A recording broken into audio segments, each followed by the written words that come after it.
2절을 보세요. 이와 같이 우리는 복음 전함을 받은 자이나 들은 바 그 말씀이 그들에게 유익하지 못한 것은 듣는 자가 믿음과 결부시키지 아니함이라. 그래서 말씀을 믿음으로 결부시켜서 안식에 들어갈 수 있다. 지금 이런 표현이잖아요. 말씀을 믿음과 연결시켜야 안식에 들어갈 수 있어요. 이런 표현이에요. 그러면서 6장 7절을 보세요. 4장 7절 죄송합니다. 4장 7절에 보면 이렇게 표현해요. 안식에 들어오지 못하는 이유가 뭐냐? 6절에 보면 순종하지 아니함이다.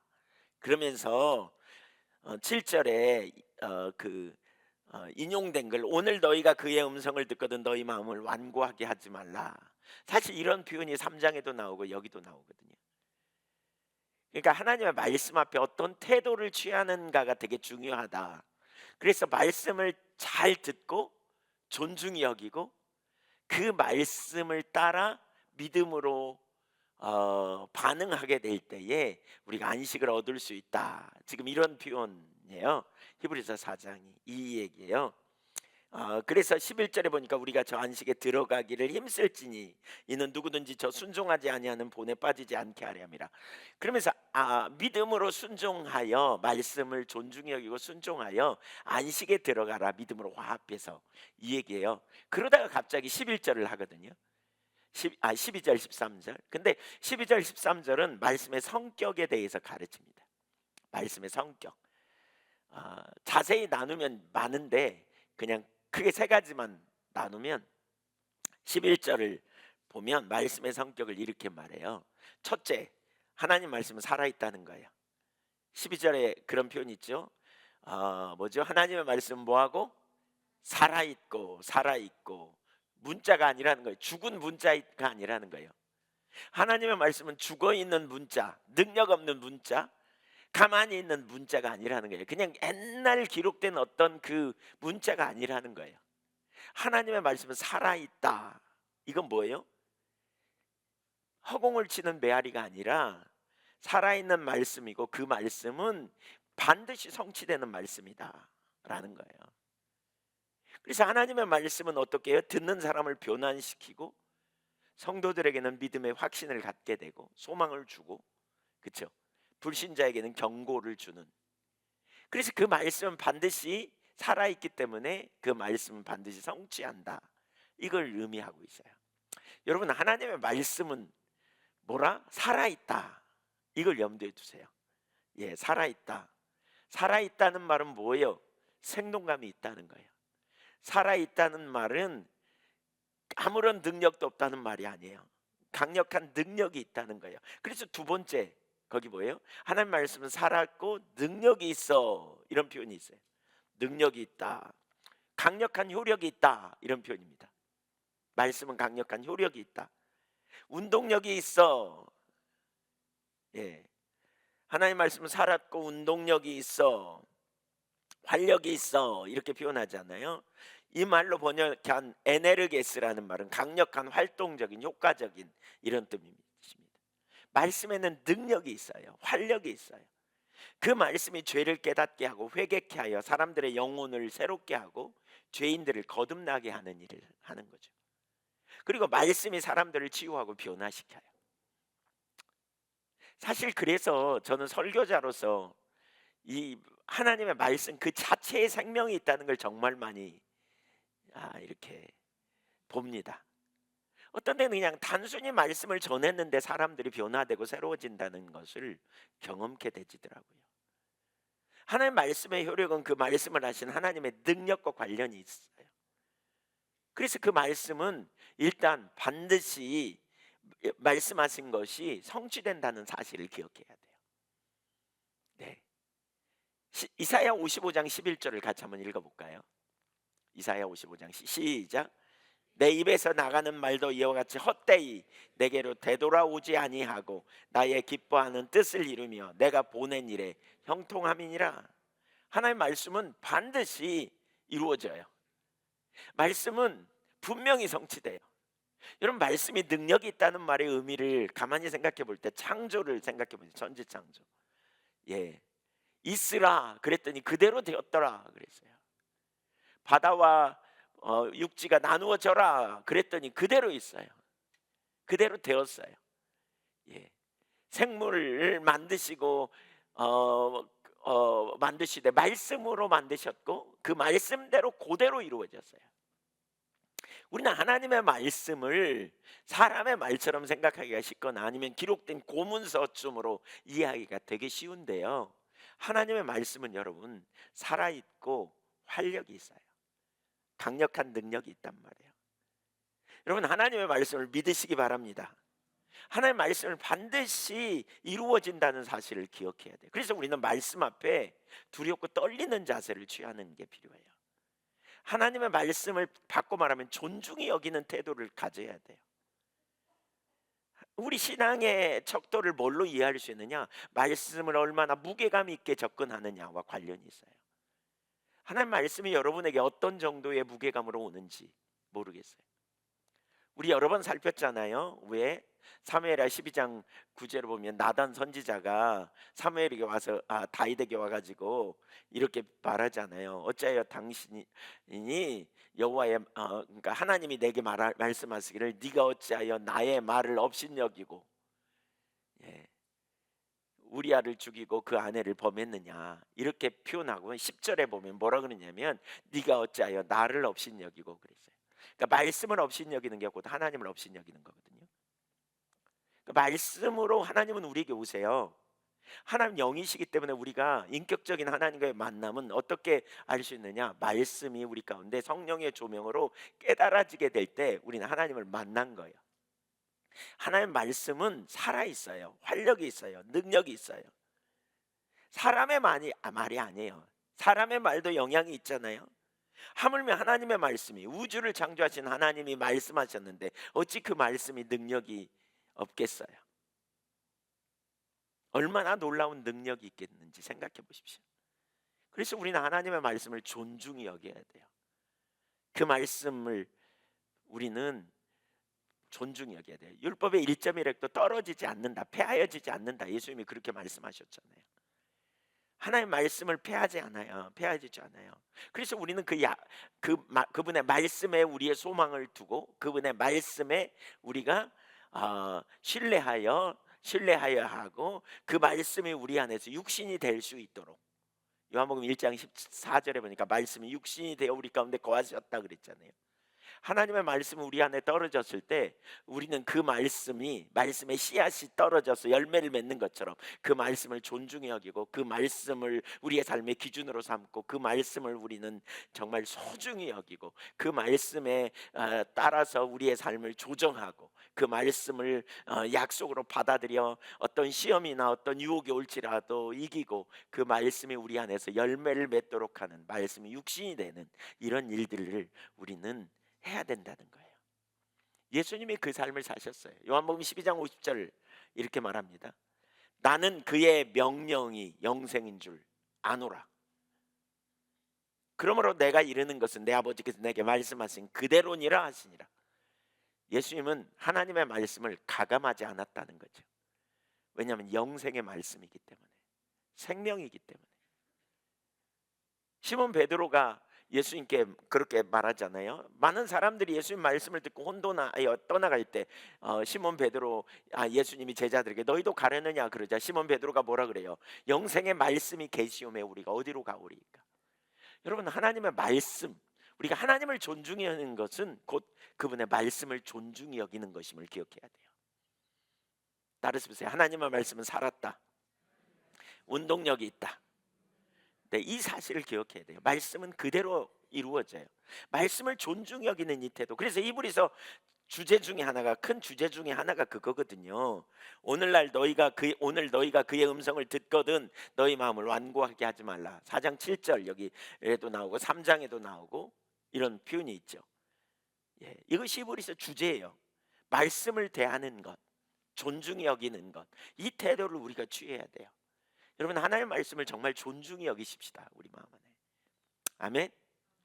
하나님을 사랑하는 사람은 그분을 존중히 여기는데 그분을 존중히 여기는 사람은 그분의 말씀을 함부로 대하지 않아요. 그래서 자꾸 돌아봐야 돼요. 자꾸 돌아봐야 돼요. 제가 보니까요. 과거에 신앙생활을 해오면서 제가 보니까 진짜 하나님을 사랑하는 사람은 저와 다른 게 있더라고요. 뭐가 다르냐면요. 진짜 하나님을 사랑하는 사람은 하나님의 말씀을 매우 소중히 여기더라고요. 근데 저는 하나님의 말씀을 소중히 여기지 않더라고요. 제가 이걸 보면서 내게 이게 심각한 문제구나. 이런 생각을 제가 가졌어요. 하나님 눈에 안 보여요, 우리 눈에. 하나님은 어떻게 존중히 여겨요? 하나님, 나는 나를 존중히 여기는 자를 존중히 여기고 멸시하는 자를 경멸하리라 그랬어요. 우리는 그분의 말씀을 소중히 여기는 거예요. 귀하게 여기는 거예요. 넘어서는 안 될 선이라면 그분의 말씀을 지키는 우리는 자로 서는 거죠. 이게 우리 가운데 되어져야 돼요. 말씀을 대하는 태도. 예, 이게 여기 그 뭐죠? 안식에 이르는 비결이에요. 말씀을 존중히 여겨서 말씀 앞에 우리의 삶을 쳐서 복종시키고 믿음으로 화합하고 반응하여 나가는 이 삶의 태도. 이렇게 될 때 말씀의 세 번째 기능, 세 번째 성격을 우리는 경험할 수 있어요. 사실 제가 여기 학자들이 이 성경 구절을, 원래는 이 성경 구절이 나눠진 게 아니고요, 쭉 써졌는데 학자들이 이걸 나름대로 구분했거든요. 근데 제가 구분한다면 제가 만약에 이 일에 참여한다면 저는 이걸 구분할 것 같아요. 여기 하나님의 말씀은 살았고 운동력이 있다, 이렇게 표현하겠어요. 근데 그 뒤에 보면 뭐라 그러냐, 세 번째, 하나님 말씀은 우리의 모든 것을 드러내는 일을 해요. 드러내요. 말씀을 존중히 여기는 일이 있게 되면 그때부터 말씀이 우리 삶에서 강력하게 역사합니다. 그 중에 하나도 우리의 실상을 드러냅니다. 하나님과 우리와의 관계는 인격적 관계라 그랬어요. 인격적 관계. 인격적 관계의 가장 중요한 개념 중에 하나는 소통이거든요. 하나님은 누구예요? 말씀하시는 하나님이세요. 그래서 구약의 선지자들 통해 말씀하셨고, 율법을 통해 말씀하셨고, 모세를 통해, 그리고 선지자들 통해 말씀하셨고, 그러나 그들이 살지 못하니까 때가 되어서 말씀의 본체이신 성자 하나님이 육신을 입고 오셔서 말씀하셨죠. 그리고 성령으로 지금은 우리에게 말씀하시는. 그래서 우리는 주님의 말씀을 듣는 자세, 그리고 그 말씀 앞에 반응하는 태도, 이 자세를 우리가 끊임없이 갖는 게 얼마나 중요한지 몰라요. 이게 존중히 여기는 거예요. 그게 하나님 앞에 우리가 우리의 삶을 조정하고 서는 이 태도가 중요해요. 근데 이렇게 존중하며 살게 될 때 우리는 말씀 앞에 민감하기 시작해요. 두 부류의 사람이 있을 수 있어요. 교회는 열심히 다니고 신앙생활을 나름대로 행위를 열심히 한다고 그러지만 말씀을 존중히 여기는 태도가 되지 않으면 하나님의 말씀 앞에서 자신을 비춰보는 일이 잘 안 됩니다. 하나님의 말씀을 들어도 뭐 그래, 그렇게 살아야지만 누가 그렇게 살아, 뭐 이런 의식이 우리 속에 나올 수 있어요. 그러나 우리 신앙이 말씀을 존중히 여기기 시작하면요, 그 말씀 앞에 우리가 민감해지기 시작해요. 하나님의 말씀이 우리를 지적하고 말씀을 드러내는 일 앞에 우리가 예민해지기 시작해요. 바로 지금 그런 예민함이 있어야 볼 수 있는 일이 여기 일어나는 거죠. 뭐예요? 우선 하나님의 말씀은 예리한 검과 같다. 좌우에 날선 어떤 검보다도 예리하여. 사실 하나님의 말씀이 예리하기 때문에 죄인들의 상태를 깨닫게 하시기도 하고, 예리하기 때문에 우리의 죄를 지적하기도 하고, 우리의 죄를 드러내기도 하고, 이런 일이 일어나잖아요. 그걸 깨달을 때 회개하잖아요. 또 혼과 영과 및 관절과 골수를 찔러 쪼개기까지 한대요. 네. 말씀이 인간 내부에 아주 깊은 곳까지 관통한다는 거예요.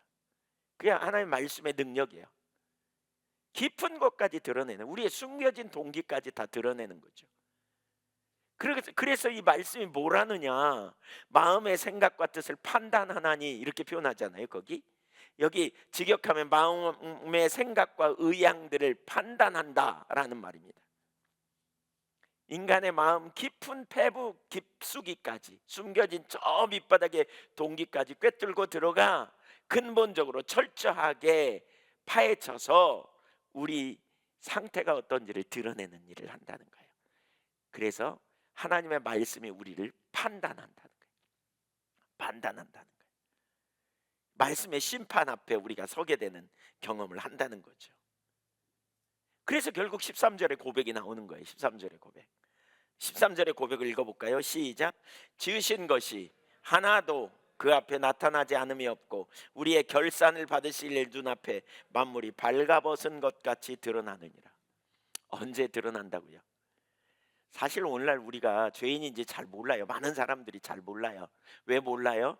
죄를 안 지어서 그런 게 아니고 뭐가 죄인지도 몰라서 그러기도 하지만 성령의 조명이 없으면 안 보여요. 합리화하는데 되게 익숙하거든요. 근데 하나님이 지으신 피조물 중에 우리의 결산을 받으실 분 앞에 숨길 수 있는 자가 하나도 없다는 거예요. 숨을 수 있는 자가 하나도 없다는 거예요. 다 드러나요. 창조주와 심판주이신 하나님의 면전에 서게 될 때 완전히 드러날 수밖에 없다. 이걸 가르쳐요. 누가 사실 이런 경험을 하냐? 말씀을 존중히 여기는 태도 없이는 이거 불가능해요. 겸손이 필요한 거죠. 그래서 말씀을 존중히 여기시기를 축복합니다. 네, 그래야 하나님의 말씀이 우리의 삶을 비추시고 드러내시고 들춰내시는 경험을 우리가 하게 돼요. FF 브루스는 이런 표현을 해요. 우리는 우리 이웃에게 우리의 내면적 존재를 숨길 수 있고 또 자신까지 속일 수 있을지 몰라도 하나님의 살피시는 눈길을 피할 길이 없다. 그분 앞에서는 모든 것이 노출되고 있고 무기력하기만 하다. 하나님 피할 자가 아무도 없다는 거예요. 특별히 그러기 때문에 하나님의 말씀이 우리에게 우리의 실상을 드러내는 경험을 하게 된다는 거예요. 우리가 얼마나 넘어졌고 우리가 얼마나 이기적이고 얼마나 자기중심적인지 이걸 들춰내신다는 거예요. 그래서 우리의 실상이 드러남으로 고통스러운 경험을 하게 되는, 우리가 선하지 않음을 깨닫는 것은 어렵다 그랬잖아요. 에이든 토저 얘기 지난번에 나눴잖아요. 십자가에 못 박히는 고통이 따른다고. 십자가는 체험적인 지식이고, 그래서 사람들이 합리화하거나 이제 피해 버리려고 하는 경향이 있는 거죠. 말씀을 대면하지 않는, 합리화하거나 죄책감에 눌리는, 말씀을 듣게 되면 자기 중심성을 집중적으로 다루면 되게 내가 정말 심각한 사람이구나 이걸 깨닫게 될 때 우린 눌리잖아요. 팍팍. 말씀의 기능 앞에 서게 될 때 이런 일이 있는, 그러므로 바로 그런 순간에 우리가 붙들어야 될 진리가 있어요. 두 번째, 우리가 붙들어야 될 진리, 우리에게 큰 대제사장이 계시다라는 거예요. 14절 같이 읽어보겠습니다. 인간이 하나님의 말씀 앞에서 그들의 모든 것이 벌거벗겨지고 드러날 수밖에 없다는 거죠. 이때 정죄당하지 않고 서 있을 수 있는 사람은 단 한 명도 없어요. 모든 사람이 다 죄 아래 있고 의인은 하나도 없기 때문에 그런 상황을 만날 때 우리는 좌절하기가 쉽습니다.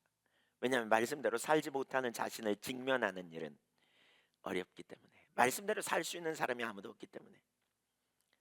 그런데 바로 그 순간에 우리가 붙들어야 될, 굳건하게 붙들어야 될 진리가 있어요. 뭐냐? 우리에게 대제사장이 계신다는 거예요.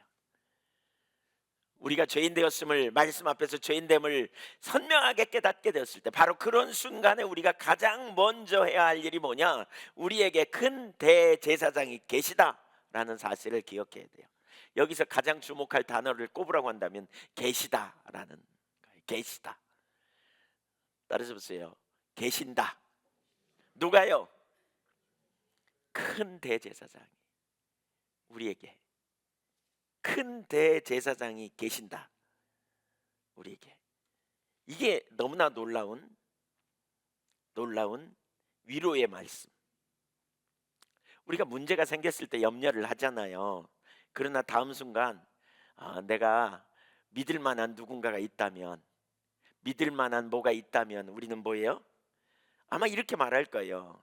나는 믿는 구석이 있어. 그러면서 금방 태어나질 거예요. 그렇죠? 왜냐면 나는 우리 아버지가 계시거든. 나는 우리 가정이 있거든. 나는 통장에 돈이 많이 있거든. 있거든. 나는 계시거든. 이거 왜 이 말해요? 믿는다는 거잖아요. 믿는다는 거잖아요. 우리에게 대제사장이 계신다. 우리에게 죄 가운데 있는 우리, 소망 없는 우리, 하나님의 말씀 앞에 서봤더니 내가 얼마나 끔찍한 죄인지 보여서 도무지 하나님 앞에 나갈 수가 없는 존재이다. 도무지 소망이 없는 존재이다. 근데 우리에게 누가 계시다? 대제사장이 계시다.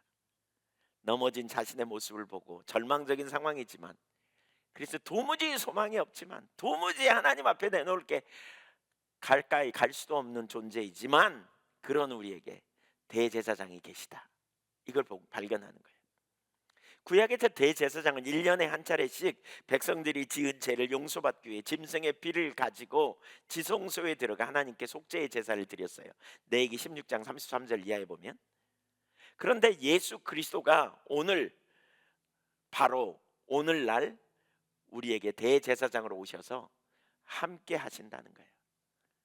그 대제사장은 짐승의 피가 아니라 당신 자신이 친히 속죄할 어린 양이 되셔서, 제물이 되셔서 우리의 모든 죄를 짊어지시고 희생 제물이 되심으로 영원한 속죄의 근원이 되신 거죠. 영원히 우리의 모든 죄를 용서받게 하시고 스스로 살 수 없는 우리에게 영원한 생명을 주시는 놀라운 일을 이루셨어요. 그뿐 아니에요. 부활 승천하셔서 하늘 보좌 우편의 대제사장으로 영광과 존귀의 신분을 회복하셨어요. 그리고 거기에서 온 땅을 통치하세요. 여기 한번 14절 다시 한번 읽어보죠. 그러므로 우리에게 큰 대제사장이 계시니 승천하시니 곧 하나님의 아들 예수시라. 우리가 믿는 도리를 굳게 잡을지어다. 우리에게 대제사장이 누구라고요? 하나님의 아들이고 그분은 승천하셨어요. 하늘의 보좌 우편에 계세요. 하늘 보좌 우편에 계신 그분이 우리에게 큰 대제사장이세요. 큰 대제사장. 승천하셔서 하늘 보좌 우편의 영광과 존귀의 신분을 가지고 온 땅을 통치하신 그분, 우리와 똑같이 육신을 입고 오셨지만 지금은 하늘보다 높이 되신, 모든 이름 위에 뛰어난 이름을 받은 바로 그분이 우리를 유하시고 우리에게 대제사장이 되는 거예요. 내 모든 죄를 짊어지고 지성소에 들어가 모든 죄값을 해결해 놓으신 대제사장이 되신 거예요.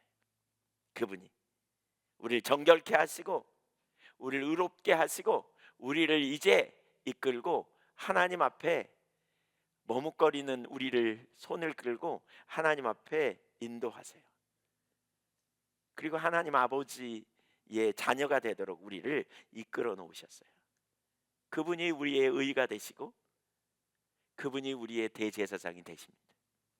하나님이 죄를 알지도 못하신 자로 죄를 삼으신 것은 우리로 그 안에서 하나님의 의가 되게 하려 하십니다. 고린도후서 5장 21절에 그렇게 말합니다. 기억하십시오. 우리에게는 대제사장이 계십니다. 우리가 하나님 앞에, 하나님의 보좌 앞에 나갈 수 있는 길, 우리가 하늘까지, 그리고 그 영광의 보좌 앞에까지 다가갈 수 있는 유일한 통로는 바로 우리 주 예수 그리스도, 대제사장 대신 예수 그리스도의 공로로 말미암아 그 보좌 앞에 나갈 수 있는 것이지요. 우린 자꾸 잊어버려요. 여기 아까 안식이 없는 이유가 뭐라고요? 말씀을 믿음으로 화합지 않기 때문이라 그랬잖아요.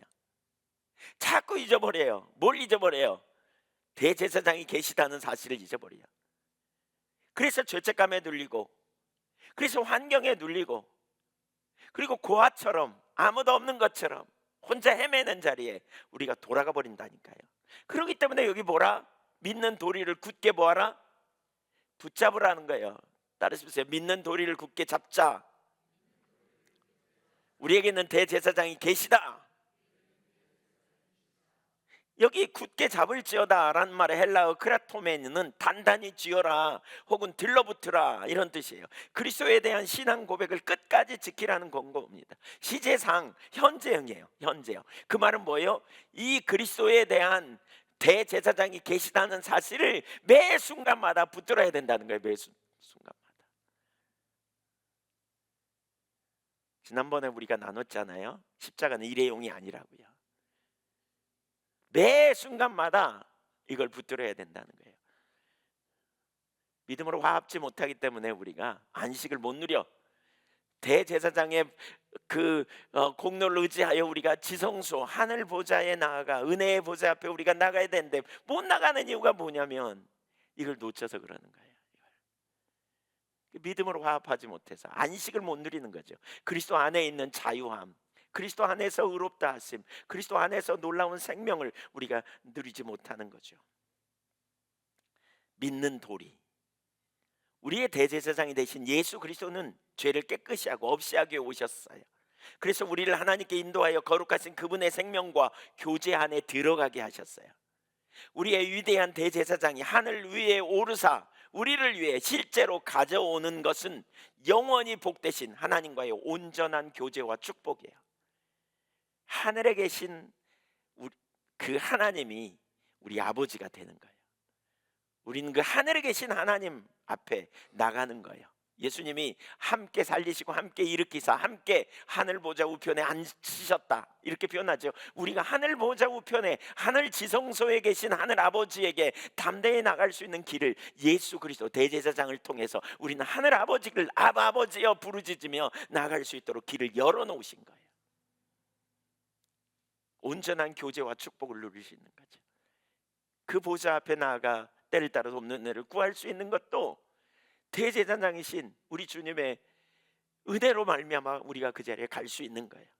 이제 우리는 그분이 누구인지를 아는 것이 우리가 믿는 도리를 굳게 붙잡는 거예요. 예. 그리고 그걸 붙드는 것이 힘이에요. 히브리서 3장 6절도 보십시오. 거기에 그런 표현이 나옵니다. 굳게 잡으라는 단어가 되게 많이 나와요. 6절, 그리스도는 하나님의 집을 맡은 아들로서 그와 같이 하셨으니 우리가 소망의 확신과 자랑을 끝까지 굳게 잡고 있으면 우리는 그의 집이라. 여러분, 이거 우리가 할 일이 있어요. 믿음에 있어서 우리가 할 일이, 말씀을 가지고 우리가 붙들어야 된다는 거예요. 우리가 그의 집이래요. 믿음의 확신 안에 있으면 우리는 그의 집이 돼요. 그분이 우리 안에 거하신다니까요. 또 14절도 보세요. 우리가 시작할 때 확신한 것을 끝까지 견고히 잡고 있으면 그리스도와 함께 참여한 자가 되리라. 그분과 함께 있기를 소망해야 돼요. 우리가 끝까지 굳게 잡으면 그리스도와 함께 한 자가 될 거라는 거예요. 그리스도가 함께해요. 그리스도가 우리 안에 거하실 뿐만 아니라 그리스도가 우리와 함께 하시는 이 소망 기억하십시오. 따라서 보세요. 우리에게 대제사장이 계시다. 네, 계시다는 말이 얼마나 든든한 배경이에요. 백이에요. 우리에게 얼마나 든든한 힘인지 몰라요. 우리는 그분을 알기를 구하고 그분과 함께 있기를 소망해야 돼요. 영원한 생명이 되시고 구원이 되시고 의로움이 되시고 지혜가 되시고 피난처가 되시는 주님을 굳게 붙드는 거예요. 붙드는 거. 이게 우리가 지난번에 나눈 것처럼 요한복음 6장 53절에서 나눈 것처럼 살핀 것처럼 십자가를 의지하는 것은 이례적인 것으로 그치는 것이 아니라 계속해서 매번 매 순간마다 붙들어야 할 것이라는 사실을 가르치고 있는 거예요. 매번 매 순간마다 십자가를 붙들으시기를 축복합니다. 우리에게 대제사장이 계시다. 나에게 대제사장이 계시다. 세 번째, 그리스도인으로서 그리스도의 능력 안에서 살아야 합니다. 세 번째, 더 나아가 이제 우리는 그리스도인으로서 살아야 합니다. 그리스도가 누굽니까? 그리스도인이 누굽니까? 그리스도를 의지하는 사람, 그리스도와 동행하는 사람, 그리스도를 따르는 사람. 예, 그리스도를 따르는 사람입니다. 이런 사람을 그리스도인이다, 그리스도께 속한 사람이죠. 그리스도인은 삶의 모든 영역에서 절망할 이유가 없습니다. 왜냐하면 우리에게 있는 대제사장은 죄의 문제만 해결해 주신 것이 아닙니다. 우리를 매 순간마다 도우시는 분이시기 때문입니다. 15절을 보겠습니다. 15절 같이 읽어보죠. 시작. 우리에게 있는 대제사장은 우리의 연약함을 동정하지 못하실 리가 아니요 모든 일에 우리와 똑같이 시험을 받으시니로되 죄는 우리에게 있는, 우리에게 계신 대제사장이 누구냐? 지금 이걸 말합니다. 어떤 사역을 하느냐라는 걸 가르칩니다. 여러분, 우리에게 대제사장이 계시다. 지금까지 우리가 살폈다면 이제 우리에게 계신 그 대제사장이 무슨 사역을 하고 어떤 분이냐 하는 것을 우리에게 가르칩니다. 우리를 위해 하늘 권리를 포기하고 이 땅에 오셔서 우리와 똑같이 시험을 받으신 분이라고 말합니다. 여기 우리와 똑같이 시험을 받으시니로되 모든 일에 우리와 똑같이 시험을 받으시니로되 모든 일에 똑같이 시험을 받으셨다, 이렇게 표현하고 있어요. 모든 일에. 이 모든 일에라는 말을 여러분 어떻게 생각해야 되느냐? 예수님 뭐 내 상황 아실까? 여러분, 예수님은요 사실 예수님에 대해서 몇 가지만 나누면 제가 내적 치유하면서 나누잖아요. 예수님 엄마 뱃속에서부터 그 버림받을 뻔했잖아요. 아버지 요셉이 버릴 뻔했잖아요. 성령으로 잉태된 줄 모르고 그랬잖아요. 그러니까 거절의 다림줄이 얼마나 심했겠어요. 세상에 나왔는데 아무도 환영하지 않아. 아니 자기 아빠도 안 받아줘. 그러면 얼마나 이 거절감이 심하겠어요. 이게 인간이 받을 상처 중에 정말 큰 상처거든요. 예. 그래서 자기 땅에 오셨지만 환영받지 못했다 이런 표현이 있잖아요. 예수님은 제자들을 돌봤지만 제자들로부터 배반당하는 경험을 했잖아요. 예수님은 나사렛 출신으로서 나사렛에서 선한 것이 나겠냐, 출신지나 배경이 보잘것없었어요. 그뿐만이 아니라 마른 땅에서 나온 줄기처럼 볼품이 없으셨대. 그러니까 사실 예수님은 외모 때문에 고민당하는 사람들의 심정을 너무나 잘 알 거 아니에요, 그렇죠? 또 출신 때문에 이제 뭐 이런 어떤 상황. 그뿐만이 아니라 예수님은 남을 위해 억울하게 두드러 맞고 모험당하는 경험을 했잖아요. 너무나 많은 경우에 사람들에게 정말 엄청난 사랑으로 다른 사람을 치유해주고 돌봐줬지만 일순간에 군중들이 그 사람들이 돌아서서 예수님을 십자가에 못 박으라고 소리쳤잖아요. 얼마나 그 상처가 크겠어요. 그뿐만 아니라 예수님은 고통스러운 남의 죄 때문에 고통스러운 죽음을 경험하셨어요. 그뿐만이 아니에요, 여러분. 예수님이 겟세마네 동산에서 이런 고백을 해요. 할만하시거든 이제 하늘에게서 지나가게 하옵소서. 예수님이 받은 고뇌, 예수님이 경험한 고뇌, 영혼의 어두운 밤이라고 표현하는데 그런 시간을 경험하는 사람들의 사정을 예수님은 누구보다도 잘 아실 거예요. 하나님께 버림받은 것 같은 시간을 보내셨잖아요. 아버지 어찌하여 나를 버리셨습니까? 하나님이 나를 버리신 것 같다. 누구보다도 예수님은 그 경험을 체험하셨어요. 하나님 날 돌보지 않으시는 것 같다. 우리가 주님 따라가면서 영혼의 어두운 밤을 경험해요. 하나님 뜻대로 살려고 할 때 하나님께서 우리에게 침묵하시는 경험을 하게 돼요. 이 모든 경험을 예수님은 이 땅에서 체험하셨어요. 그래서 우리의 연약함을 아세요. 예수님은. 왜요? 친히 경험해 보셨다니까요. 사람들의 질고를 짊어지시고 채찍에 맞으셨어요. 고통이 뭔지 알아요. 예수님은 모욕이 뭔지 알아요. 배신의 쓴뿌리가 뭔지 알아요. 하나님의 임재가 거치는 경험이 뭔지 예수님은 너무나 잘 아세요. 완전히 이해하시는 거죠. 우리의 삶의 정황을 다 아세요. 그래서 우리의 연약함을 아시고 우리를 도와주시는 분이세요. 우리가 하나님 앞에 담대히 나갈 수 있는 근거가 여기 있어요. 가만히 생각해 보세요. 여러분, 하나님께서는 당신의 사랑하는 아들을 이 땅에 보내셔서 사람이 되게 하시고 고난을 통하여 순종을 배우게 하셨어요. 우리가 담대히 나아갈 수 있도록, 그러니까 그런 모든 과정들을 통해서 이제 우리의 약함을 아실 뿐만이 아니라 아들의 고난을 지켜보신 하나님, 그리고 아들이 몸소 체험을 통해서 우리의 모든 약함과 우리의 모든 유혹이 어떤지를 아실 뿐 아니라 그 모든 과정들을 통해서 우리가 하나님께 나갈 수 있도록 이제 그 아들은 우리를 도와주신단 말이에요. 우리는 하나님이 우리의 연약함을 아실까라는 의문을 품어서는 안 돼요. 하나님이 나 같은 사람 받아주실까? 내가 어떤 상태인지 하나님 아실까라는 의문을 품어서는 안 돼요. 주님은 우리의 연약함을 아세요. 우리가 담대히 나갈 수 있도록, 그래서 주님이 친히 도와주신다고요. 우리는 그 주님께 우리의 초점을 두고 주님을 바라보고 주님을 신뢰하고 주님을 의지하여 나가는 자리로 가야 돼요. 이것이 하늘 아버지와 친밀한 교제를 누릴 수 있는, 교제를 할 수 있는 근거가 되는 거예요. 우리말 속담에 왜 과부가 과부 사정한다 이런 표현이 있잖아요. 주님은 우리의 사정을 다 아십니다. 주님은 여러분의 사정 다 아세요. 모든 일에 한결같이 시험을 받으셨을 때 죄는 없으신 분이에요. 예수님은 그래서 하나님의 뜻대로 살려고 하는 우리가 만나는 모든 시험과 고난에 공감하시고, 또한 그 뜻대로 살지 못하여 반복적으로 넘어지는 자신을 보며 실망하는 우리 자신들을 격려해 주시는 거예요. 그 자신이 경험해 봤거든요. 또 주님의 뜻대로 살려고 하다가 실패하는 모습, 또는 오는 고난, 핍박,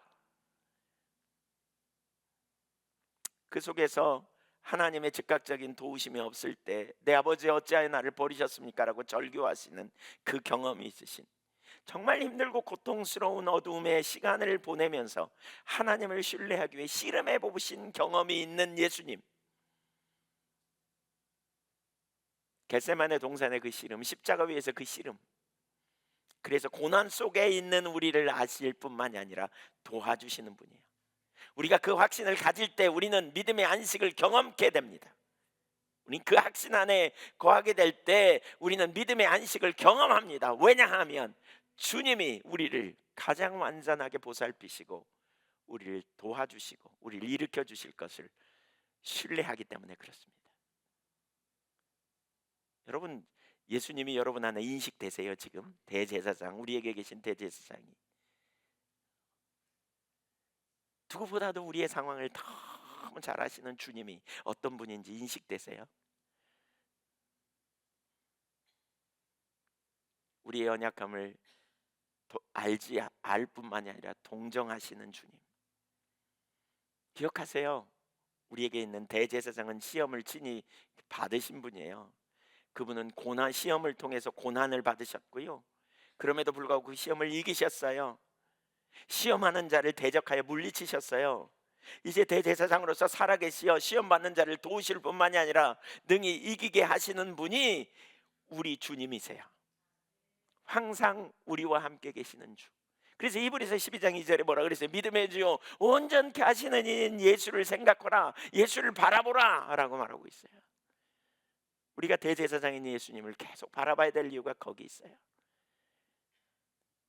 이제 우리는 승천하신 대제사장을 가졌고 연약함을 동정하시는 대제사장직을 가졌기 때문에 하나님께 담대히 나가야 돼요.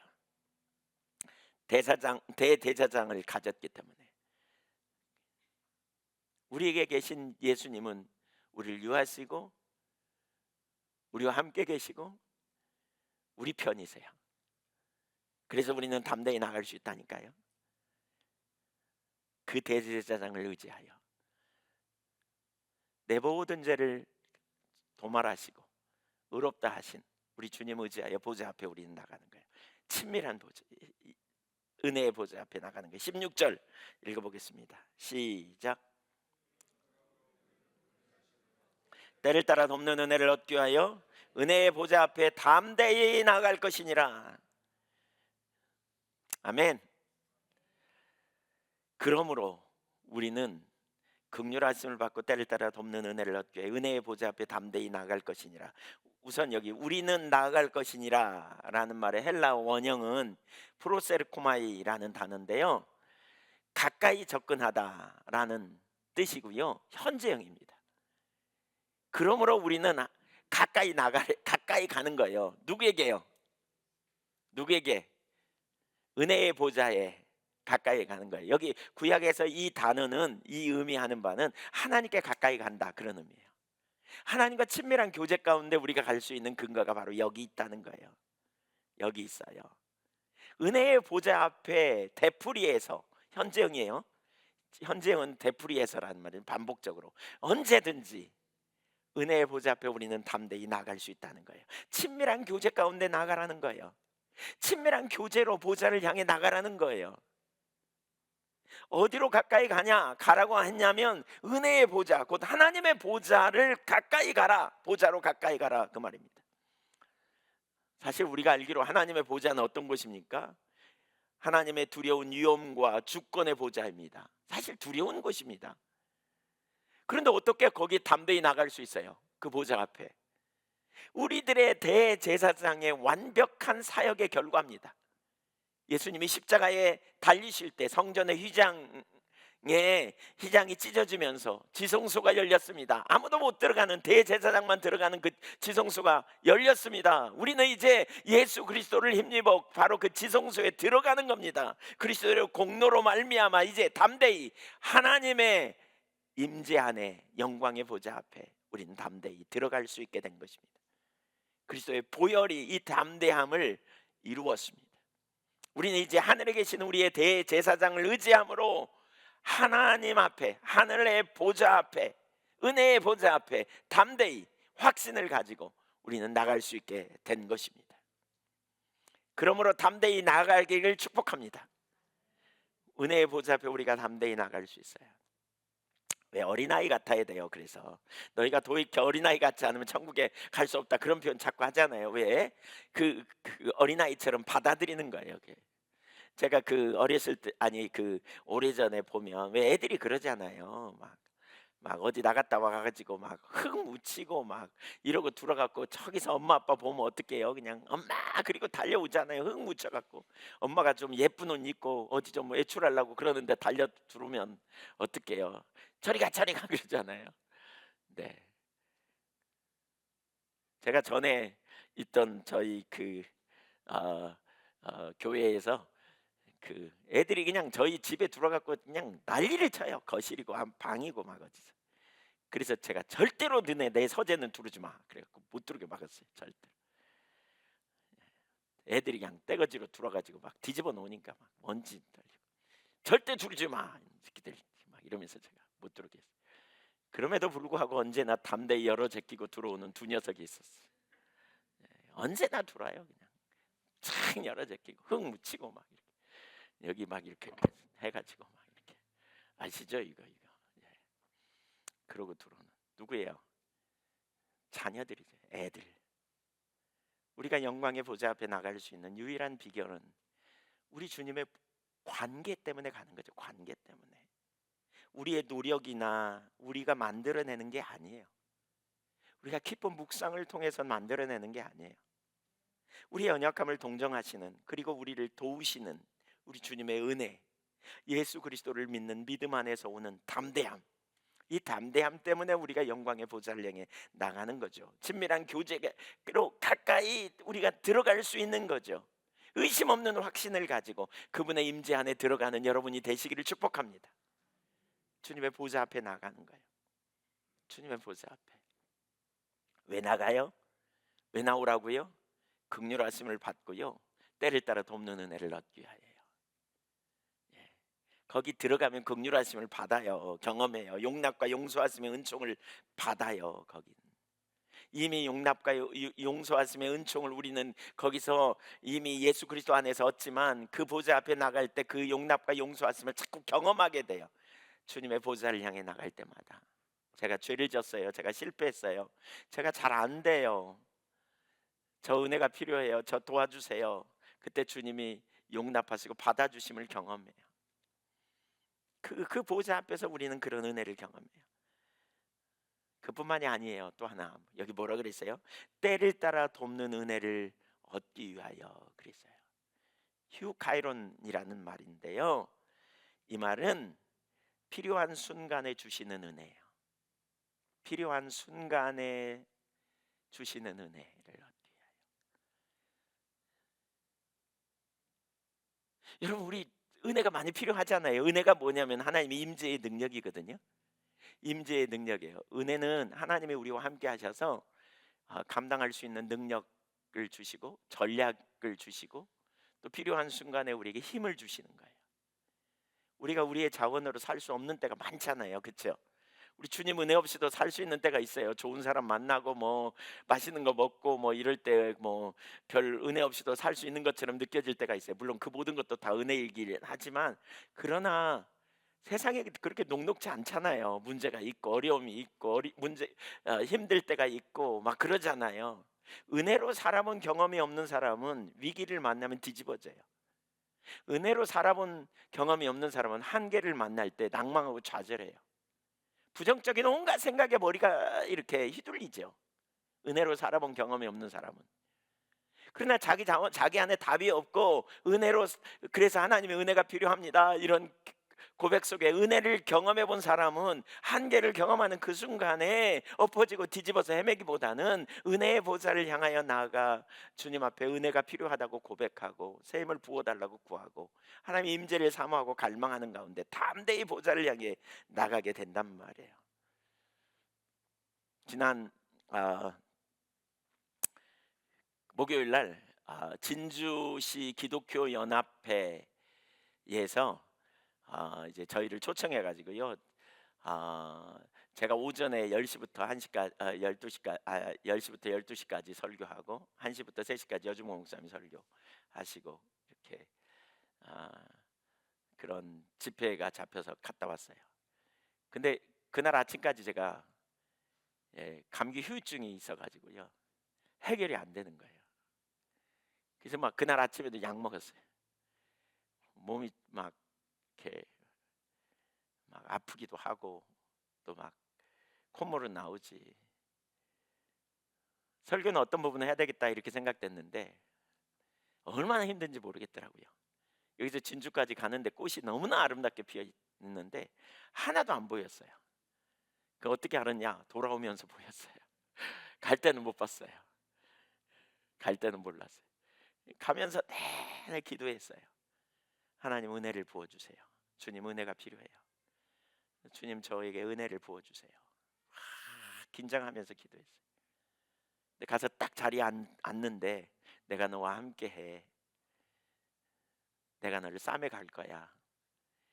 그 순간에 제가 어떻게 설교해야 될지가 도입부 사실 어려운 자리거든요. 왜냐하면 이 집회가 뭐 계획됐던 집회도 아니고 그렇다고 막 앞에서 뭐 찬양을 통해서 뭐 이렇게 하나님을 향해 임재 가운데 있는 것도 아니고 이제 막 시작하는 거죠. 어떤 세미나 그 목사님들 잔뜩 와 계시고 또 성도님들 꽤 많은 분들이 오셨더라고요. 목사님들 장로님들 뭐 이렇게 잔뜩 와 계시고 어떻게 설교하나 보자 이제 이러고 계셨겠죠. 근데 사실 쉽지 않은 집회거든요. 근데 어떻게 처음 시작해야 될지 이게 쫙 보이더라고요. 함께 하신 목사님이 나중에 그러시더라고요. 너무나 매끄럽게 도입을 잘 이끌어 가는 것 같다. 그리고 설교가 너무나 큰 은혜를 받았다. 많은 분들이 진짜 큰 은혜를 받았다고 얘기하시더라고요.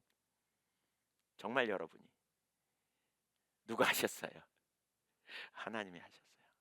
아니 제가 컨디션이 되게 좋았고요. 제가 그 전날 기도를 뭐 날밤을 새워서 했거나 뭐 뭔가 그랬다면 제가 했다고 말할 수 있을지 모르는데 전혀 아니거든요. 그분이 은혜로 함께 하셔서 그분의 일을 이루어 가시는 우리는 그분의 통로인. 저는 하나님의 은혜 주실 걸 알았어요. 왜냐하면 여러 번 경험도 있지만 이 구절을 제가 항상 염두에 두고 있거든요. 이 구절을 우리의 연약함을 모르시는 분이 아니세요. 아세요. 우리 힘으로 안 되는 걸 알아요. 우리 힘으로 안 돼요. 여러분 힘으로 돼요? 안 돼요. 우리 자원으로 안 돼요. 그때 우리는 코 빠지고 낙심하고 뒤집어지지 않아요? 좌절하죠? 절망하죠?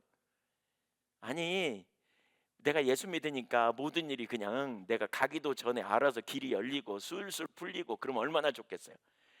안 그래요. 그렇게 안 해요. 뭐가 필요해요? 믿음으로 화합하는 일이 필요해요. 믿음으로 화합해야 돼요. 그래서 믿음으로 담대히 영광의 대제사장 계시니 우리가 대제사장을 의지하여 보좌 앞에 나가는 거예요. 은혜의 보좌 앞에 나가는 거예요. 은혜를 부어달라고 구하는 거예요. 주님이 생명이세요. 주님이 능력이세요. 주님이 오시면 돼요. 우리 안에 답이 없지만 주님이 함께 계시면 돼요. 환경이 어렵다고 낭망하거나 절망하는 일 그만하십시오. 그것은 우리 그리스도인의 삶이 아닙니다. 우리가 만난 모든 환경을 주님은 아십니다. 그리고 그 상황에 필요한 은혜를 구하라고, 은혜를 구하여 나오라고, 주님의 이름을 의지하여 대제사장이신 주님을 힘입어 영광의 보좌 앞에 갈 수 있다니까요. 우리는 지성소에 하나님의 영광을 경험하는 자리까지 갈 수 있다니까요.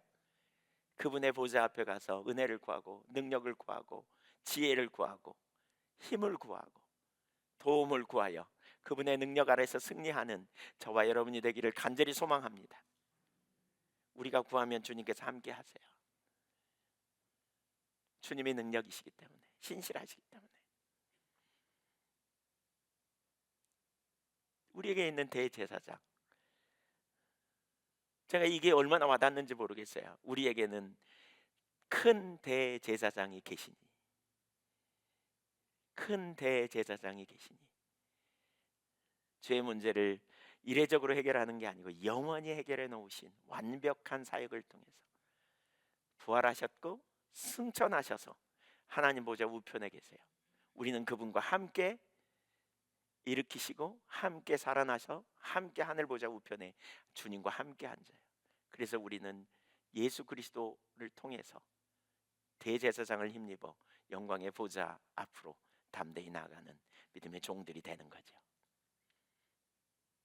그 앞에서 친밀한 교제, 그 앞에서 우리의 마음을 토하고, 그 앞에서 긍휼하심을 얻고, 그 앞에서 때를 따라 돕는 은혜를 경험하고, 그 능력으로 살아가는 저와 여러분이 되기를 소망합니다. 그러니 우리가 담대할 수 있죠. 주님의 보좌 앞에 담대히 나가면요, 나올 때 담대해요. 나올 때 담대해요. 이게 세상을 이기는 믿음이에요. 이게 환경을 이기는 믿음이에요. 이게 우린 영광의 보좌를 바라보며 주님을 높이고 주님을 송축하고 주님을 예배하고, 거기에 안식이 있는 거죠. 지금 여기 이브리서 4장에서 말하는 안식이 있는 거예요. 4장 10절에 보면 그런 표현이 있거든요. 이 안식은 자기의 일을 쉬는 거다. 자기의 일을 쉬는 거다. 예. 자기의 일을 쉬느니라. 자기의 일을 쉰다는 게 뭐예요? 내 힘으로 이루려고 하는 걸 내리는 거예요. 그리스도를 신뢰하는 거예요. 주님의 은혜를 힘입어서 살아가는 거예요. 능력도 없는데 능력 있는 척 하면서 자기가 어떻게 해보려고 아둥바둥하고 영광의 보좌를 향해 나가기보다는 자기 힘과 자기 지혜로 해보려다가 안 되면 낙심하고 좌절하는 짓 안 하고 주님을 의지하고 주님을 신뢰하여 주님의 지혜와 주님의 능력과 주님의 전략으로 승리하는 그런 믿음의 삶을 살아가는 거예요. 한번 따라하십시오. 우리에게는 대제사장이 계시다. 믿습니까? 우리는 그 대제사장을 의지하고 나아가는, 그 안에서 안식을 누리는 믿음의 종들이 다 되시기를 주님의 이름으로 축원합니다.